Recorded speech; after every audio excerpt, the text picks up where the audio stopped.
ሰላም ሰላም እንደምን አላችሁ ውድ ተመልካቾቻችን፣ እንኳን ለብርሃነ ጥምቀቱ የከተራ በዓል እንዲሁም ደግሞ የዋዜማ በዓል በሰላም አደረሳችሁ እንላለን። ከበዓለ ጥምቀቱ ጋር ተያይዞ ብፁዓን ሊቃነ ጳጳሳት እንዲሁም ደግሞ ሌሎች መምህራን የተናገሩት ሀሳቦች አሉ። እነዚህን ሀሳቦች የምናደምጥና የምንሰማ ይሆናል። እንዲሁም ሀሳብና አስተያየቶቻችን የምንሰጥባቸው ሌሎች ቪዲዮችም አሉ። ከዚህ ጋር ተያይዞ ብፁዕ አቡነ አብርሃም ስለ ጸበልና ስለ ጥምቀት ስነ ስርዓት የተናገሩት አንድ ቪዲዮ አለ። እሱን ቪዲዮ አድምጠን እንመለስና የተወሰነ ሀሳቦችን አንስተን እናወራለን ማለት ነው። በቅድሚያ ግን ቪዲዮ እንየው። ጸበል በመነጋው ጸበል መርጨት ላይ በጸበል መርጨት ላይ ብዙ ነገሮች አይተናል። ከእምነቱ ውጭ የሆኑ ሰዎች ሳይቀሩ መድረክ ላይ በመውጣት የጸበሉን መርጫ በመያዝ የሚረጩበት ጊዜ እንዳለ በተጨባጭ ደርሰንበታል። ልብ አድርጉ፣ ዲያቆኑ አይደለም። ለዲያቆኑም ግን ተገቢ አይደለም ጸበል መርጨት፣ ወጣቱም አይደለም። ለወጣቱ ጨርሶም የሚፈቀድ ነገር የለውም። ጸበሉን የሚረጩት ካህናት ናቸው። ቅዱስ ፓትርያርኩ ባሉበት ቅዱስ ፓትርያርኩ፣ ከዚያ ሊቃነ ጳጳሳቱ፣ ካህናቱ፣ ቅዱስ ፓትርያርኩ በሌሉበት ሊቃነ ጳጳሳቱ፣ ከዚያም የገዳማት የአድባራት አስተዳዳሪዎች፣ ቆሞሳቱ፣ ካህናቱ፣ ቀሳውስቱ እያለ ነው የሚወርደው እስከታች ድረስ። አሁን ግን ካህናቱም ስራችንን ትተን ሁላችንም መድረኩን ከፍተን ጸበል መርጫውን ለማይሆን ሰው ሰጥተን ካለባበስ ጀምሮ አብሮ በማይሄድ መንገዱ ሁሉም ጸበል ሲረጩ የምናይበት ዘመን ላይ ደርሰናል። ስለዚህ ይሄ ደግሞ ከቤተ ክርስቲያን ታሪክ፣ ከቤተ ክርስቲያን ሕግ፣ ከቤተ ክርስቲያን ስርዓት ቀኖና ጋራ ጨርሶ የማይሄድ ስለሆነ ድፍረት መቅሰፍትን ያመጣል እንጂ ክብርን ስለማያመጣ ባልተሰጣችሁ ድርሻ በሌላችሁ ስልጣን ጸበል እንረጫለን የምትሉ ሁሉ ፈጽሞ እጆቻችሁን እንድትሰበስቡ መልእክታችን ነው። ተረጮችም ምዕመናን የማይመስል ልብሰ ተክህኖ ያልለበሰ ክህነት የሌለው መስቀል በእጁ ያልጨበጠ ከዲያቆኑ ጀምሮ እስከ ማንኛውም ሲረጭ አይመለከትህም፣ ዝም ብለህ ቁጭ በል በሉት እንጂ የሌለ በረከት የምንቸገረኝ በማለት ለማግኘት መሞከሩ የቤተ ክርስቲያን ስርዓት አይደለምና የቤተ ክርስቲያንን መልእክት ተቀበላችሁ ከሚገባው የሚገባውን ክብር እንድታገኙ መልእክታችን ነው በቅዱስ ቤተ ክርስቲያን ስም ነው እንግዲህ እየተናገሩ የሚገኘው። አሁን ላይ የተለመደው እውነት ነው። በሰፈር አካባቢዎች በተለይ እየተለመደ የመጣው አንድ ነገር አለ። እኒህም የብፁዓን ሊቃነ ጳጳሳት ለመርጨት ካህናትም እንዲሁ ለመርጨት ትንሽ ድካም ስለሚጠይቅ በጣም ብዙ ሕዝብ ስለሆነ የሚመጣው በዛ ቦታ የሚገኘው ብዙ ምዕመናን ስለሆኑ የሚገኙት ለሰፈር ወጣቶች ይሰጧቸውና ትንሽ ጠንከር ያሉ የሰፈር ወጣቶች ነው ጸበል የሚረጩት። ግን ይህ ከስልጣነ ክህነት ጋር የሚያገናኘው ጉዳይ ስላለ ቢያንስ ካህናት ባይችሉ ዲያቆናት እንዲረጩ ቢደረግ መልካም ነው እንላለን። ሌላኛው ጉዳይ ከዚህ ጋር ተያይዞ ግን በጣም አሳሳቢ የሆነው የጸበሉ ጉዳይ አንድ ኢቲቪ የዘገበው ቪዲዮ አለ። እሱን ላሳያችሁና የተወሰነ ሀሳቦች እናገራለሁ ማለት ነው። እስኪ ቪዲዮ እንየው።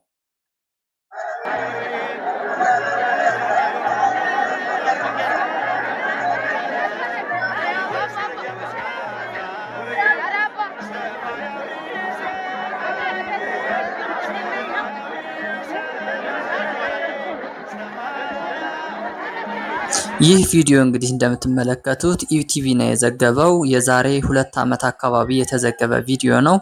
እዚህ የጸበል መርጫ ቦታ እንደምትመለከቱት አንድ ካህን ቆመው ጸበል ይረጫሉ። በአካባቢው ደግሞ በጣም ብዙ ምዕመናን አሉ። እንግዲህ ይህ እንደሚያሳየን አንድ ነገር ያሳየናል ማለት ነው። አንደኛ ነገር ህዝቡ ምን ያህል እየተጋፋ እንዳለ፣ ሁለተኛ ደግሞ የካህናቱ ድካምን ያሳየናል። ይህ ነገር ምን መሆን አለበት የሚለውን ነገር የተወሰኑ ሀሳቦች ልንገራችሁ።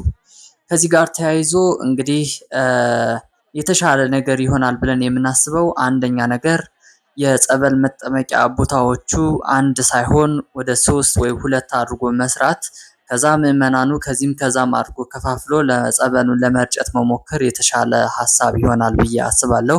ምክንያቱም በዛ ቦታ የሚገኙት ምዕመናን በጣም ብዙ ከመሆናቸው የተነሳ እጅጉኑ መገፋፋት የበዛበት ስነ ስርዓት ስለሆነ ያለው ማለት ነው። ከዚህ ጋር ተያይዞ ብዙ ህፃናት ይጎዳሉ፣ አረጋውያን፣ አቅመ ደካሞች፣ የአካል ጉዳተኞች እንዲሁም ደግሞ ሌሎችም አካላት በጣም ብዙ ጉዳት ነው የሚደርስባቸው። በየዓመቱ የምናየው ነገር ነው።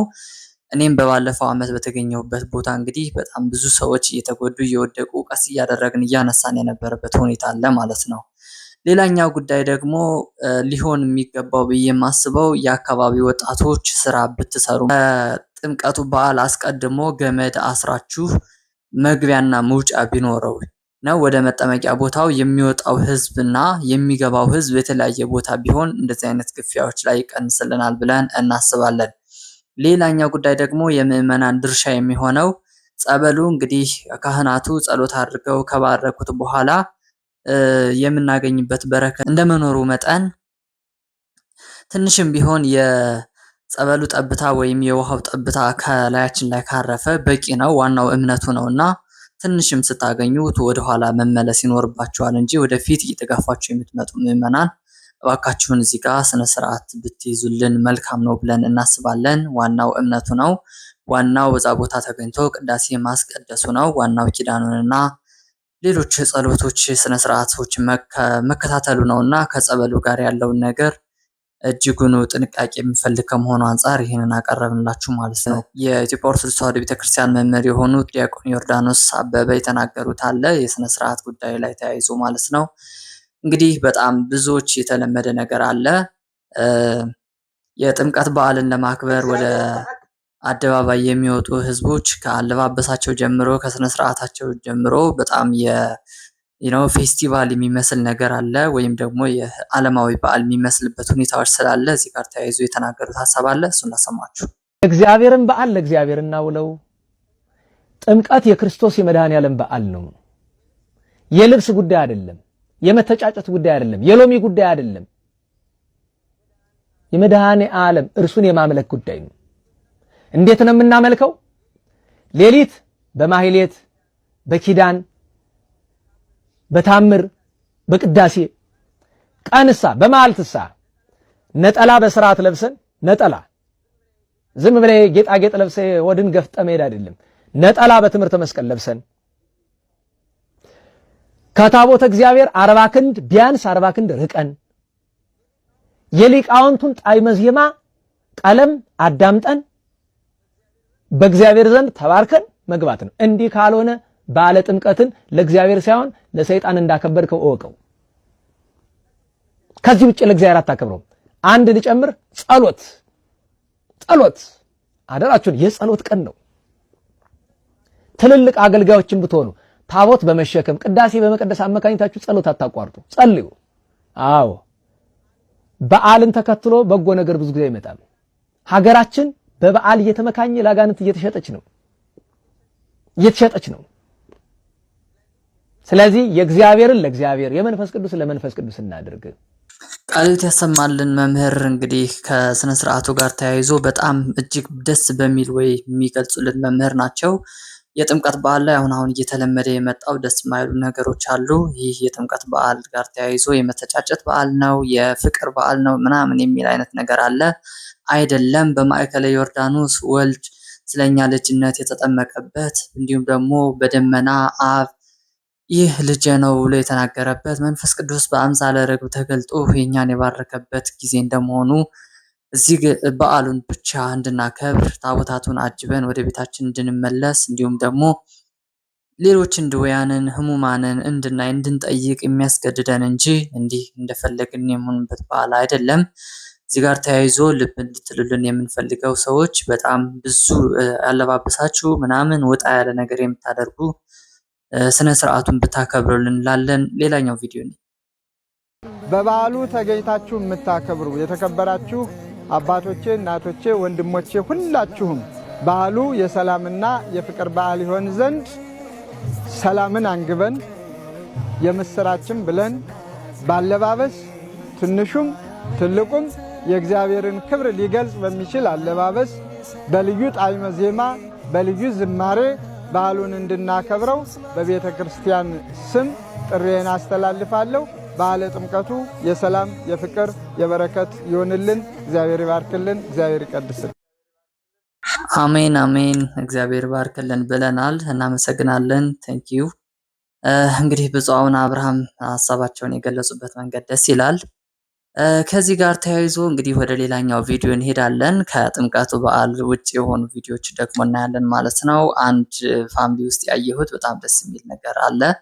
እስኪ እሱን ቪዲዮ ላሳያችሁና ትንሽ ሀሳቤን እገልጻለሁ።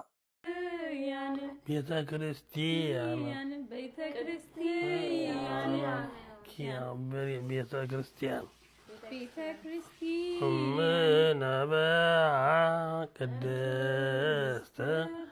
ቅድስት ሳባርጎም ቅድስት ቤተክርስቲያን ስርጉን ቅድስት ቤተክርስቲያን ስርጉት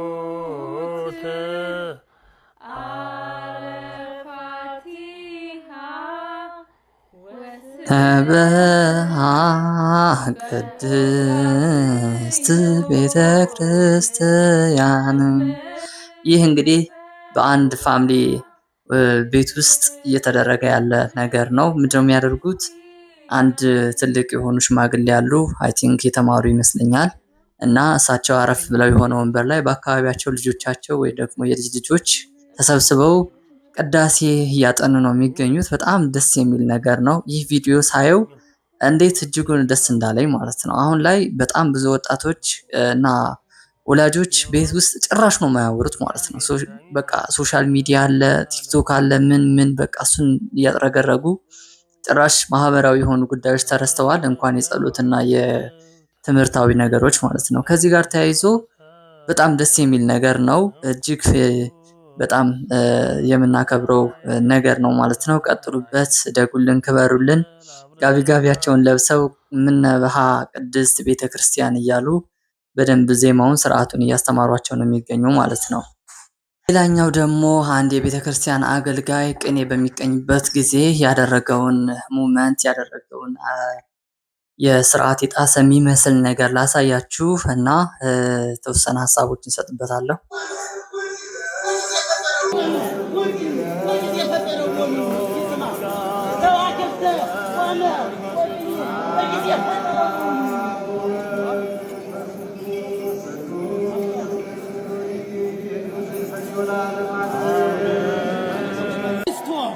ኦርቶዶክሳውያን ነሐሉ በመንግስቱ ወከመንረስ መንግስቱ አምላከ ሊቃውንት ደምሰሰ በሞቱ ለሥጋ ወዘያን ሞቱ አምላከ ሊቃውንት ደምሰሰ በሞቱ አምላከ ሊቃውንት በሞቱ።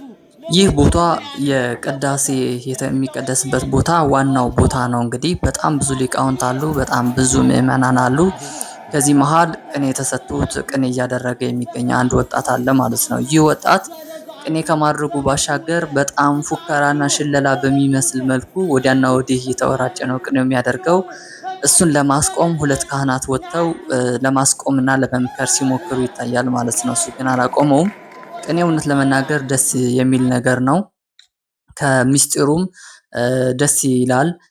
ግን እንደ አንድ ቤተክርስቲያን ውስጥ እንዳደገ ወይም ደግሞ መንፈሳዊ ሕይወትን እንዳገኘ በዛም በቅኔ ውስጥ እንዳለፈ እንደ አንድ ተማሪ ወይም እንደ አንድ ምዕመን እዚህ ላይ ያየሁት ነገር ደስ ማይል ነገር ነው። ምክንያቱም አንድ ጥያቄ ነበረኝ፣ የዘወትር ጥያቄ ማለት ነው። በቅዳሴ መሃል እንግዲህ ቅኔ ይደረጋል። ይህ ቅኔ ዕጣነ ሞገርና ክብሪቲ ነው። ክብሪቲ ያው በስነ ስርዓት እንደሚደረግ ሁላችን እናውቃለን። ዕጣነ ሞገር ላይ ልክ ሲደርስ ግን በጣም ብዙ ተማሪዎች የቅኔ አድራጊዎች በጣም ይጮሃሉ፣ ስርዓት በሌለው መንገድ ይንቀሳቀሳሉ ምናምን።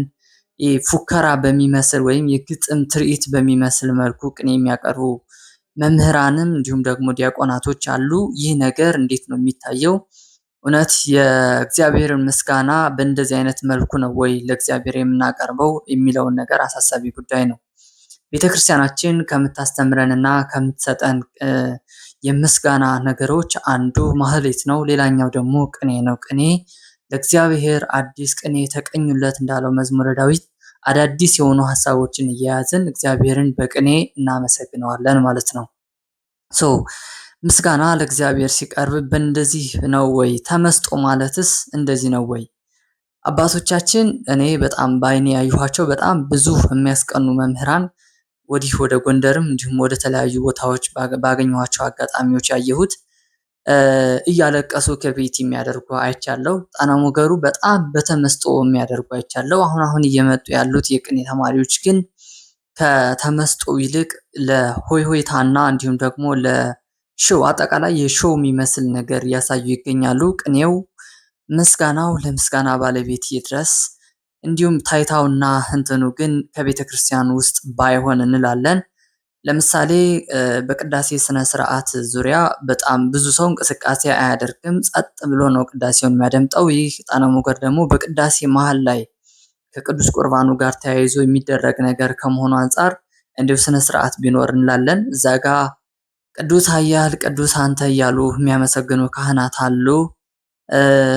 የሚሰግዱ የሚንበረከኩ ቅዱስ ሥጋውና ክቡር ደሙን የሚቀበሉ አገልጋዮች እንዲሁም ደግሞ ምዕመናን ባሉበት እንደዚህ አይነት ተገቢ ያልሆነ ጩኸት የሚመስል ነገር ባይደረግ መልካም ነው ብለን እናስባለን። ለዛሬ ይዘንላችሁ የነበረን ቪዲዮዎች እንግዲህ ከዚህ እንቋጫለን። በቀጣይ ቪዲዮ እስክንገናኝ ድረስ ቸር ያቆየን። ነገር ግን ይህ ዩቲዩብ ቻናል አዲስ እንደመሆኑ መጠን ልታበረታቱን ይገባል።